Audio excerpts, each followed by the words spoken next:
If you'll take your scripture and read it silently as I speak from it today. This is John 21, 1 through 25. This is an amazing story of Jesus appearing to the disciples at the Sea of Galilee. After this, Jesus appeared again to the disciples, this time at Tiberias Sea, or the Sea of Galilee. This is how he did it. Simon Peter, Thomas, nicknamed Twin, Nathanael from Cana in Galilee, the brothers Zebedee, and two other disciples were together. Peter announced, "I'm going fishing." And the rest of them replied, "We're going with you." Sounds like somebody in our church, doesn't it? Simon Peter announced that, and they said, "We're going with you." They went out and got in the boat. They caught nothing that night. When the sun came up, Jesus was standing on the beach, but they didn't recognize him. Jesus spoke to them, "Good morning. Did you catch anything for breakfast?" They answered, "No." He said, "Throw the net off the right side of the boat and see what happens." They did what he said. All of a sudden, there were so many fish in it, they weren't strong enough to pull it in. Then the disciple Jesus loved said to Peter, in other words, John said to Peter, "It is the Master." When Simon Peter realized it was Jesus, the Master, he threw on some clothes, for he was stripped for work, and dove into the sea. The other disciples came in by boat, for they weren't far from land, 100 yards or so, pulling along the net full of fish. Jesus will do this to you and me from time to time as well. Most of the time, you and I are spiritually asleep and we don't see it. But many times, after it happens to us, we'll be more awake spiritually and we'll actually see, wait a minute, that was Jesus guiding me the whole time. But Jesus will just appear through other people, through circumstances. I had it happen this morning. I won't go into the details, but suddenly a huge burden was lifted from me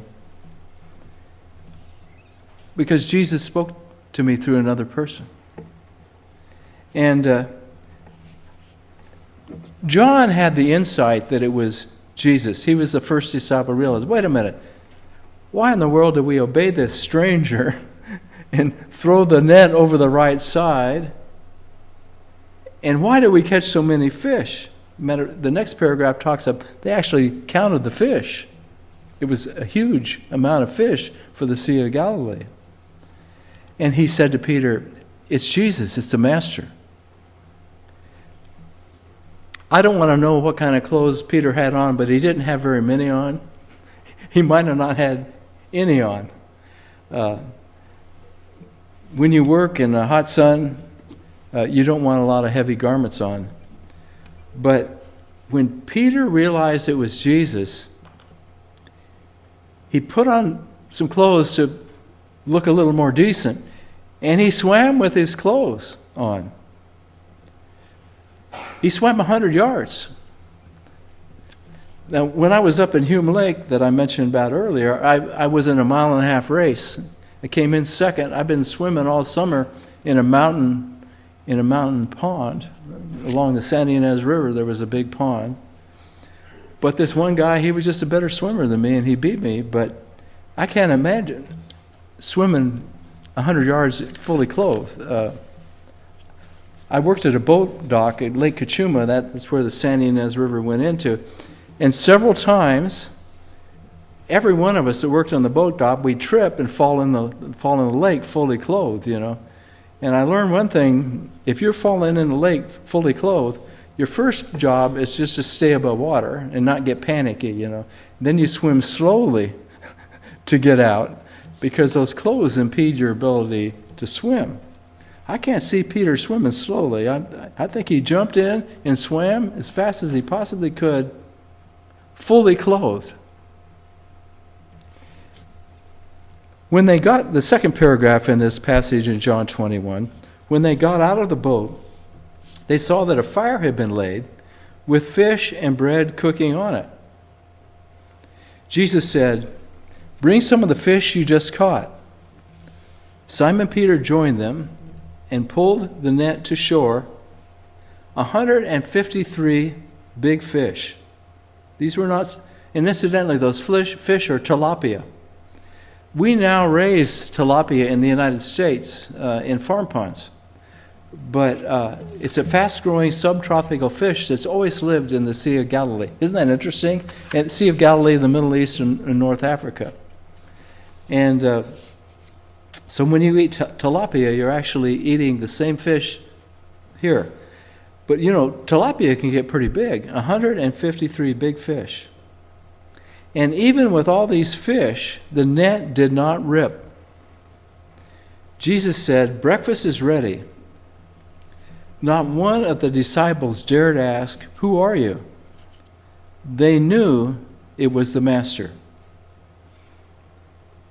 And really, sort of just like communion, Jesus took the bread and gave it to them. He did the same with the fish.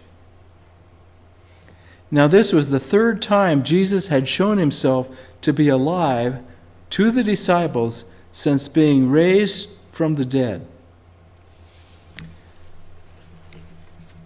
Jesus has actually appeared to you many times, and to me. And many times we haven't realized it. I'd encourage you, as a sort of a spiritual challenge, go back in your life to the times when you felt close to God and see who Jesus sent to you. Ask God to open your spiritual eyes. Here's an example. I had a bow and arrow. I lived out in the country in a national forest. A Native American friend of mine, we exchanged gifts in 8th grade. He gave me the book Robin Hood. I read it, devoured it, really. And so I set a section of the national forest along the San Ynez River as my Sherwood Forest. And it had a great big huge oak tree in the middle of it. That was, if you read Robin Hood, you know that's the case with him. And I went to church, but I really was like a lot of kids. Nothing really sort of sank in too much. I got a good foundation. And then who did God send to be our pastor? And I didn't realize this when it was happening. I only realized it later, that God, just like Jesus appeared to them, God sent Reverend Keith Hood from Nottingham, England, by Sherwood Forest to be our pastor. I think that's by chance. That this Native American friend of mine gave me Robin Hood. I read it, developed my own Sherwood Forest, my own Nottingham, and then here comes Reverend Keith Hood from Nottingham, England. He talked so fast in his British accent, it took me like 2 or 3 months to be able to understand what he was saying. He didn't have a British accent, he had a Nottingham accent. That's a weird form of a British accent, and it's really an accent. And he's straightened out since that time, and you can actually understand him in English. He's gone on to be with the Lord now. But God, that was Jesus. In Keith Hood. And so, being already aware of Robin Hood, I listened to every word he said, not because I was trying to be spiritual, because I just wanted to know. Robin Hood must have spoken the same accent that Keith Hood did. And I know things like, maybe not as dramatic in your life, but things God sent people to you from time to time. I'm positive of that. I've been a Christian too long not to realize that. Now, this is a very interesting passage. The third paragraph in this passage, Peter had denied Jesus 3 times. So, he just didn't deny him once or twice. 3 times. 1, 2, 3. He had systematically denied Jesus. And then Jesus knew what had happened, and he looked at Peter on the 3rd denial. And Peter looked Jesus right in the eyes. He rested at that point, and he still looked across the room at Peter. And Peter realized, oh my goodness, Jesus told me that when I denied him, the rooster would crow. And at that moment, the rooster crowed. And Peter ran out of the room crying. And so Peter had denied Jesus 3 times. And now Jesus affirms Peter 3 times. That's not by chance. Jesus is saying, when you deny me here, you can retract it. When you deny me here, you can retract it. When you deny me here, you can retract it. Jesus said to Simon Peter, son of John, do you love me more than these? This is by the Sea of Galilee. Yes, Master, you know I love you. Jesus said, feed my lambs. Jesus then asked a second time, Simon, son of John, do you love me? Jesus is asking us that same question. Do you love me? Yes, Master. You know I love you. Jesus said, shepherd my sheep. I love to feed my sheep, and when they're eating their corn, I talk to them. I want them to know my voice. And when they don't see me come to the pasture to feed them, I'll yell out, hey sheep, come here and get something to eat. They come at a dead run. It's so much fun. And here's Jesus doing that to Peter. Then Jesus said a 3rd time, Simon, son of John, do you love me? Peter was upset that he asked the 3rd time, but I'm sure as Peter thought about it, he realized the same thing you and I are realizing today. I denied him 3 times. Jesus affirmed that I really loved him 3 times. And so, 3rd time Jesus said, do you love me? And Peter answered, Master, you know everything there is to know. You've got to know that I love you. Isn't that a great answer?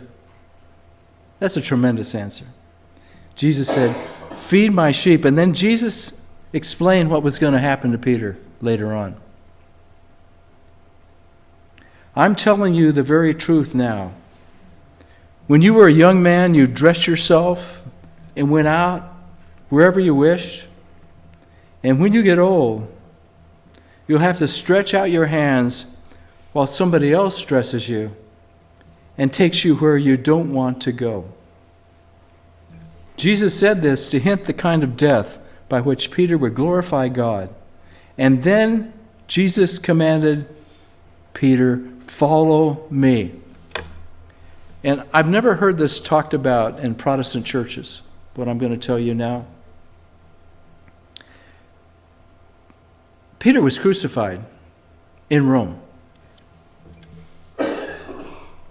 But Peter said to the Romans, I don't deserve to die crucified like Jesus of Nazareth. I denied him 3 times. I want you to crucify me upside down.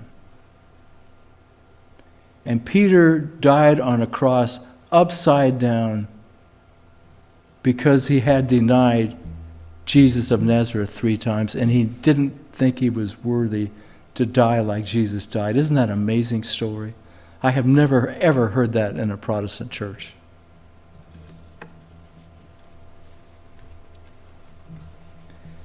Turning his head. Now, here's what Peter did this next paragraph.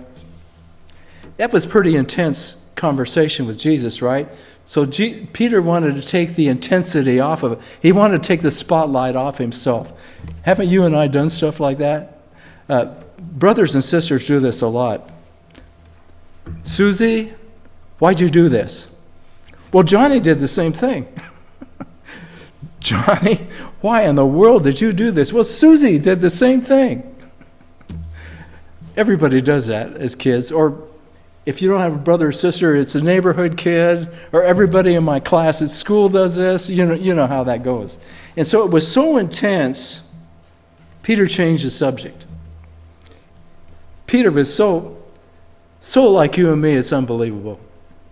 Turning his head, Peter noticed the disciple Jesus loved. That's the disciple John, who was writing this gospel. Peter noticed the disciple Jesus loved following right behind. When Peter, he was looking around to get away from Jesus because this was pretty intense. When Peter noticed him, he asked Jesus, Master, what is going to happen to him? You've already said what's going to happen to me. Now, what's going to happen to him? Changing the subject. Jesus said, if I want him to live until I come again, what is that to you? You, Peter, you follow me. And then John explains this. That is how the rumor got out among the brothers that I, John, won't die. But that is not what Jesus said, John explains this. He simply said, if I want him to live till I come again, what is that to you? And then John explains who he is. I, John, am the same disciple. I was an eyewitness to all these things and wrote them down. And we all know that Jesus' eyewitness account is reliable and accurate. That's why he wrote the Gospel of John. He wanted a reliable and accurate translation. And then John says, there are so many other things that Jesus did. If they were all written down, each one of them, one by one, I can't imagine a world big enough to hold such a library of books. This is a pretty long gospel, too. And John probably wrote this on the Isle of Patmos when he was imprisoned there. John was the only disciple to live out his whole life. Every other disciple died as a servant of Jesus. And the only reason John lived out his life is he was, as a Christian leader, the Romans didn't want him stirring up anything. For some reason, they didn't kill him like they did the other disciples.